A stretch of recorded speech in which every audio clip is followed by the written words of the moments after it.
Hey my lovely viewers, কেমন আছো তোমরা সবাই?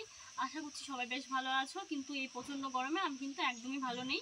তো অনেকদিন ধরে শরীরটা বেশি একটা ভালো নয়, তার জন্য ঠিকঠাক করে ভিডিও আপলোড করতে পারছি না। তো আজও আবার চলে এসেছি দারুণ একটা রেসিপি নিয়ে। দেখো, এই যে নিয়ে এসেছি কাঁঠালের বীজ। আর এখন তো কাঁঠাল পেকে গেছে, সবার বাড়িতেও কাঁঠাল আছে। যাদের বাড়িতে কাঁঠাল গাছ নেই তারা বাজার থেকে অবশ্যই কাঁঠাল কিনে খায়। তো অনেকে কিন্তু কাঁঠালের বীজগুলো ফেলে দেয়, আবার অনেকে মাছের ঝোলের মধ্যে দিয়েও খায়, ডিমের ঝোলেও দিয়ে খায়। কিন্তু আজ আমি সম্পূর্ণ আলাদাভাবে দারুণ একটা রেসিপি করব। আজ তৈরি করব একদম পুরনো দিনের হারিয়ে যাওয়া একটা রেসিপি, এই কাঁঠালের বীজ দিয়ে। আরেকটা দিনের ঠাকুমা দিদিমারা ডাল রান্না করতো, সেই ডাল নাকি দারুণ টেস্টি হতো।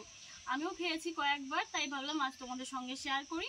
আর রেসিপিটা কিন্তু তৈরি করা খুবই সহজ, খেতে হয় অসাধারণ। তো চলো, কাঁঠালের বীজ দিয়ে ডাল রান্না করার জন্য বীজগুলোকে প্রথমে কেটে ভালো করে ধুয়ে সেদ্ধ করে নিতে হবে। তো আমি বীজগুলো ছাড়িয়ে নিচ্ছি। বীজের ওপরে যে সাদা পাতলা একটা খোসা থাকে, খোসাটা তুলে নিচ্ছি।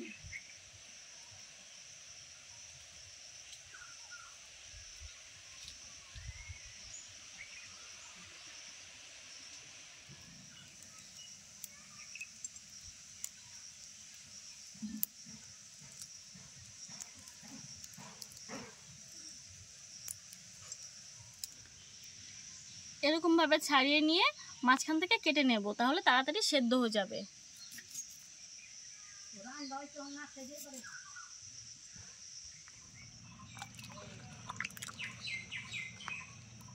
এরকম ভাবে সাদা খোসাটা ছাড়িয়ে নিয়ে মাঝখান থেকে কেটে নিয়েছি।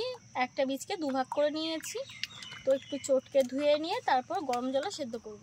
দেখো, এই যে এতগুলো খোসা ছাড়িয়ে নিয়েছি। তো এই জায়গাটা পরিষ্কার করে নিচ্ছি। প্রথমে বীজগুলো ভালো করে 3-4 বার চটকে ধুয়ে নিয়েছি। আর এই কাঁঠালের বীজে কষ থাকে, তার জন্য একটু ভালো করেই ধুতে হয়।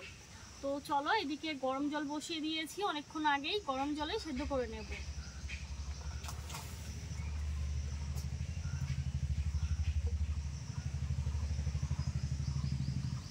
একটু লবণ দিয়ে দিচ্ছি। আর কাঁঠালের বীজ থেকে কষ উঠবে, একটু কাঁচে হয়ে যাবে, তার জন্য একটু হলুদ দিয়ে দিচ্ছি।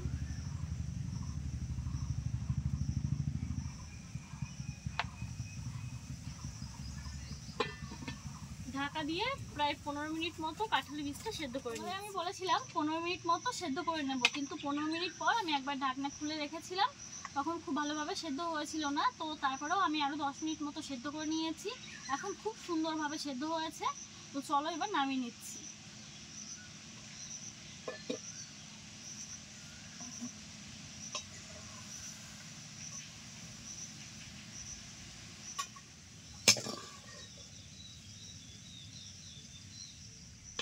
কড়াইটা ধুয়ে আবার উনুনে বসিয়ে নিয়েছি, গরম হয়ে গেছে। দিয়ে দিচ্ছি কয়েকটা শুকনো লঙ্কা আর একটা তেজপাতা ভেঙে দিয়েছি। 1 মিনিট মতো নেড়ে চেড়ে নেব। জিরে আর ধনিয়া।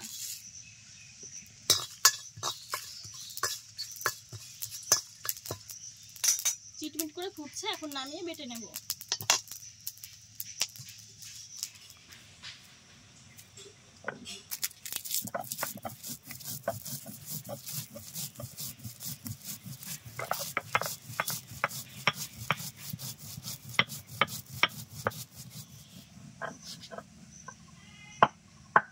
ভাজা মশলাগুলো বেটে গুঁড়ো করে নিলাম।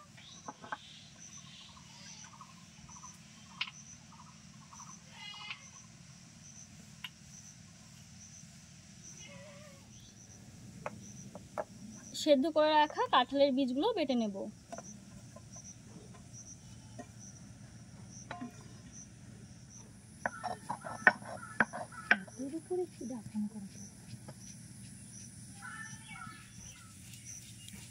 দেখো কত সুন্দর বাটা হয়ে যাচ্ছে, দারুণ সেদ্ধ হয়েছে। তার জন্য একদম শিলনোড়া ধরার সাথে সাথে একদম গুঁড়ো গুঁড়ো হয়ে যাচ্ছে।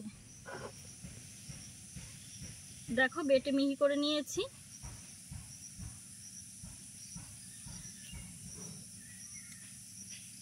দেখে মনে হচ্ছে যে পুরো মিহি হয়নি, কিন্তু একদমই মিহি হয়ে গেছে।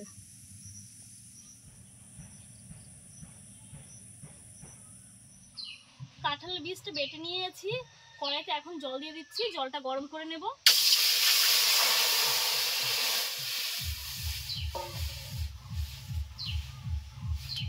জল গরম গরম হয়ে গেছে, বেটে রাখা কাঁঠালের বীজ দিয়ে দিলাম।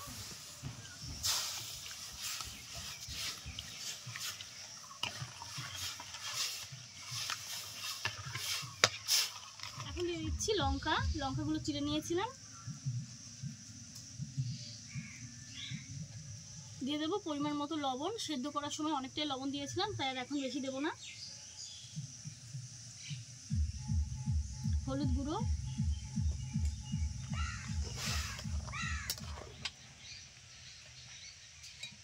সবকিছু দেওয়ার পরে 5 মিনিট মতো জাল করে নিয়েছি। এখন নামিয়ে একটু সম্বাদ দিয়ে দেবো।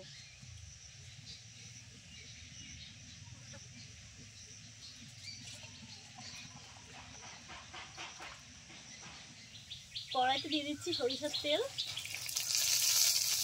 তেল গরম হয়ে গেছে, দিয়ে দিচ্ছি গোটা সাদা জিরে।